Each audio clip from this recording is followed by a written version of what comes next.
1962 के चीनी हमले में चीनी सेना संख्या में भारतीय सेना से न सिर्फ दोगुनी थी, बल्कि उनके पास बेहतर हथियार थे और वो लड़ाई के लिए पूरी तरह से तैयार थे। उनके पास रसद की भी कोई कमी नहीं थी। सबसे बढ़कर उनका नेतृत्व अनुभवी था और उनको 10 साल पहले कोरिया में लड़ने का अच्छा अनुभव मिल चुका था। भारत को पहला झटका वालोंग में लगा। इसके बाद से लापास भी भारत के हाथ से जाता रहा। इस पूरे इलाके में भारत के 10 से 12 हजार सैनिक चीन के 18 से 20 हजार सैनिकों का सामना कर रहे थे। उनके पास प्रथम विश्व युद्ध के जमाने की ली इनफील्ड राइफलें ही थीं। अमेरिका से भेजी गई ऑटोमेटिक राइफलें उनके पास पहुंच तो गई थीं, लेकिन अभी तक उन्हें पैकिंग क्रेट से भी बाहर नहीं निकाला गया था। दूसरी बात, सैनिकों को अभी उन्हें चलाने का प्रशिक्षण भी नहीं दिया गया था। सेला के बाद चीनी बोमडिला शहर की तरफ बढ़ाए थे। कुल मिलाकर भारत का 32,000 वर्ग मील इलाका चीन के नियंत्रण में आ गया था। नेविल मैक्सवेल अपनी किताब इंडियाज चाइना ऑफ वॉर में लिखते हैं,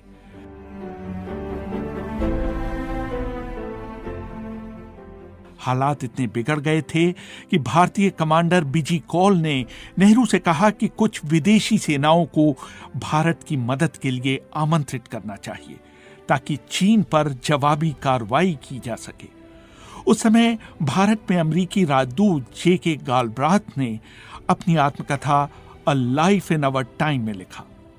हर स्तर पर भारतीय सदमे की हालत में थे। पूरे भारत में इंडियन एयरलाइंस की उड़ानें रद्द कर दी गई थी ताकि इन विमानों का सैनिक इस्तेमाल किया जा सके। न सिर्फ असम बल्कि बंगाल और यहां तक कि कलकत्ता पर खतरे के बादल मंडरा रहे थे। इस खतरे के बीच 19 नवंबर को नेहरू ने अमेरिका के राष्ट्रपति केनेडी को 2 पत्र लिखे। इन पत्रों को वॉशिंगटन में भारतीय दूतावास द्वारा व्हाइट हाउस तक पहुंचाया गया। इन पत्रों को, खासकर दूसरे पत्र को, उस समय तक सार्वजनिक नहीं किया गया था। बाद में गालब्रेथ ने अपनी डायरी में लिखा, एक नहीं, हमारे पास मदद के 2 अनुरोध आए थे। दूसरे अनुरोध को बहुत गुप्त रखा गया था। ये पत्र सिर्फ राष्ट्रपति के पढ़ने के लिए था, उसके बाद उसे नष्ट कर दिया जाना था। इसके बाद कई भारतीय सरकारों ने इस तरह के किसी भी पत्र के अस्तित्व से इनकार किया। लेकिन मशहूर पत्रकार इंदर मल्होत्रा ने इंडियन एक्सप्रेस के 15 नवंबर 2010 में लिखे अपने लेख JN to JFK eyes only में लिखा, नेहरू के उत्तराधिकारी लाल बहादुर शास्त्री ने बताया कि उन्होंने प्रधानमंत्री सचिवालय और विदेश मंत्रालय में मौजूद सारे रिकॉर्डों की जांच करवाई है, लेकिन उन्हें इन पत्रों के अस्तित्व का कोई सबूत नहीं मिला है। लेकिन अमेरिकी विदेश मंत्रालय के अभिलेखागार ने इन पत्रों के अस्तित्व को तो स्वीकार किया, लेकिन इनमें लिखा क्या था इसको गुप्त रखा। लेकिन वर्ष 2010 में John F Kennedy presidential library and museum ने इन पत्रों को सार्वजनिक कर दिया। इस पत्र में नेहरू ने लिखा था, चीनियों ने नेफा के बहुत बड़े हिस्से पर कब्जा कर लिया है और वो कश्मीर में, लद्दाख में, चुशाल पर भी कब्जा करने वाले हैं। इसके बाद नेहरू ने लिखा, भारत को चीन के हमले से निपटने के लिए यातायात और युद्धक विमानों की जरूरत है। नेहरू ने इस पत्र का अंत यह कहते हुए किया कि वो इसी तरह का पत्र ब्रिटेन के प्रधानमंत्री हारोल्ड मैकमिलन को भी भेज रहे हैं। अभी व्हाइट हाउस को यह पत्र मिला ही था कि गालब्रेथ ने एक टॉप सीक्रेट टेलीग्राम अमेरिकी राष्ट्रपति, विदेश मंत्री और रक्षा मंत्री को भेजा। इसमें लिखा था, मुझे गुप्त रूप से पता चला है कि नेहरू आपको एक और पत्र भेजने वाले हैं।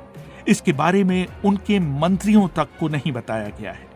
अमेरिका में भारत के राजदूत B.K. नेहरू ने 19 नवंबर को खुद अपने हाथों से वो पत्र राष्ट्रपति केनेडी तक पहुंचाए। इस पत्र में नेहरू ने लिखा, आपको पहला संदेश भेजने के कुछ घंटों के अंदर नेफा में हालात और बिगड़ गए हैं। पूरी ब्रह्मपुत्र घाटी पर गंभीर खतरा पैदा हो गया है। अगर तुरंत कुछ नहीं किया गया तो पूरा असम, त्रिपुरा, मणिपुर और नागालैंड चीन के हाथ पड़ जाएगा। इसके बाद नेहरू ने स्पष्ट मांग करते हुए लिखा, हमें कम से कम युद्धक विमानों के 12 स्क्वाड्रन चाहिए। शुरू में जब तक हमारे पायलट इन्हें चलाने का प्रशिक्षण नहीं ले लेते, अमरीकी पायलटों को इन्हें चलाना होगा। अमरीकी पायलटों का इस्तेमाल भारतीय शहरों और ठिकानों की सुरक्षा के लिए किया जाएगा, लेकिन तिब्बत के अंदर हवाई हमले भारतीय वायुसेना अकेले करेगी। इसके लिए हमें B-47 बम वर्षकों की 2 स्क्वाड्रन्स की भी जरूरत होगी। नेहरू ने केनेडी को आश्वस्त किया कि इन हथियारों का इस्तेमाल सिर्फ चीन के खिलाफ होगा और इन्हें पाकिस्तान के खिलाफ कभी इस्तेमाल नहीं किया जाएगा। दूसरे पत्र में नेहरू ने केनेडी से वास्तव में 350 युद्धक विमानों की मांग की थी। इनको चलाने के लिए कम से कम 10,000 सपोर्ट स्टाफ की जरूरत थी। डेनिस कुक अपनी किताब India and the United states a strange democracies में लिखते हैं, अमेरिका में भारतीय राजदूत B.K. नेहरू प्रधानमंत्री नेहरू के इस पत्र से इतने स्तब्ध रह गए कि उन्होंने इसे अपने स्टाफ के किसी सदस्य को नहीं दिखाया और इसे अपनी मेज की ड्रॉर में रखा। बाद में उन्होंने एक इतिहासकार को बताया कि नेहरू ने मनोवैज्ञानिक रूप से बहुत दबाव में आने के बाद ही ये दोनों पत्र लिखे होंगे। बाद में B.K. नेहरू ने अपनी आत्मकथा नाइस गाइज फिनिश सेकेंड में लिखा, पहला पत्र ही हमारी गुटनिरपेक्षता की नीति के खिलाफ था। दूसरा पत्र तो इतना दयनीय था कि इसे पढ़कर बहुत मुश्किल से मैं अपनी शर्म और दुख पर नियंत्रण कर पाया। उधर दिल्ली में रूजवेल्ट हाउस में राजदूत गालब्रेथ ने अपनी डायरी के 20 नवंबर 1962 के पन्ने पर लिखा, आज का दिन दिल्ली में सबसे बड़े भय का दिन था। पहली बार मैंने लोगों का हौसला टूटते हुए देखा। मैंने व्हाइट हाउस को लिखा, तुरंत हथियारों की खेप और 12 C-130 विमान भेजिए, साथ ही 7वें बेड़े को बंगाल की खाड़ी की तरफ रवाना करिए। भारतीयों ने अमेरिकी नौसेना की किसी भी तरह की मदद नहीं मांगी थी, लेकिन गालब्रेथ ने सोचा कि बंगाल की खाड़ी में 7वें बेड़े की उपस्थिति से चीन को साफ संदेश जाएगा कि अमेरिका भारत के साथ इस संकट में खड़ा हुआ है। केनेडी ने गालब्रेथ की यह सलाह तुरंत मान ली और पैसिफिक फ्लीट के होनोलुलु स्थित मुख्यालय से कहा गया कि 7वें बेड़े को तुरंत भेजा जाए। आदेश मिलते ही USS किटी हॉक को बंगाल की खाड़ी के लिए रवाना कर दिया गया। नेहरू के दोनों पत्रों का जवाब देते हुए केनेडी ने भारत की जरूरतों का जायजा लेने के लिए तुरंत एवरेल हैरीमैन के नेतृत्व में एक उच्च स्तरीय दल दिल्ली भेजा। आनन फानन में अमेरिकी वायुसेना के KC-135 विमान को एंड्रयूज हवाई ठिकाने से रवाना किया गया।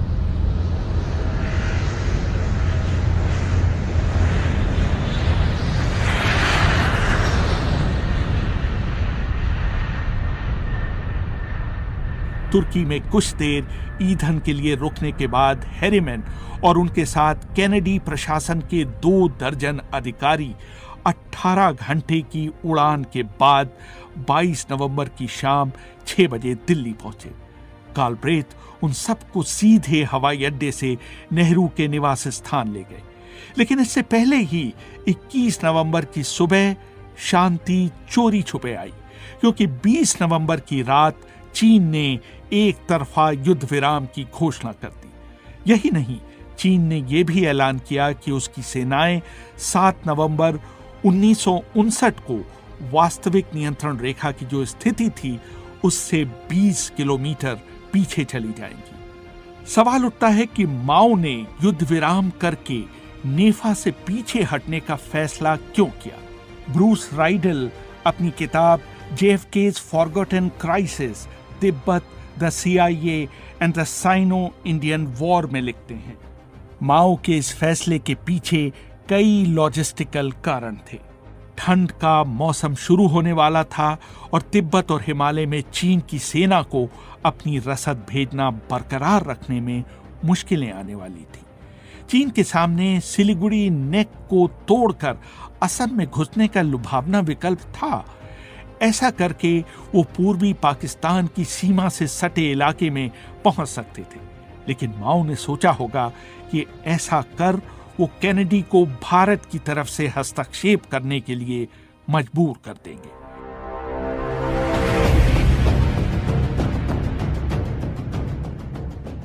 जिस तरह से अमेरिकी वायुसेना और ब्रिटेन की रॉयल एयरफोर्स भारत को सहायता सामग्री पहुंचा रहे थे, उससे यह साफ हो गया था कि अमेरिका और ब्रिटेन भारत को सिर्फ नैतिक समर्थन ही नहीं, सैनिक सहायता भी दे रहे थे।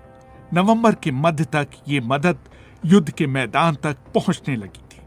नवंबर खत्म होते होते माओ को अंदाजा हो गया था कि भारत इस लड़ाई में अकेले नहीं है और जितनी लंबी लड़ाई चलेगी उतनी ही मात्रा में अमेरिकी और ब्रिटिश हथियार भी भारत पहुंचेंगे। रेहान फजल, BBC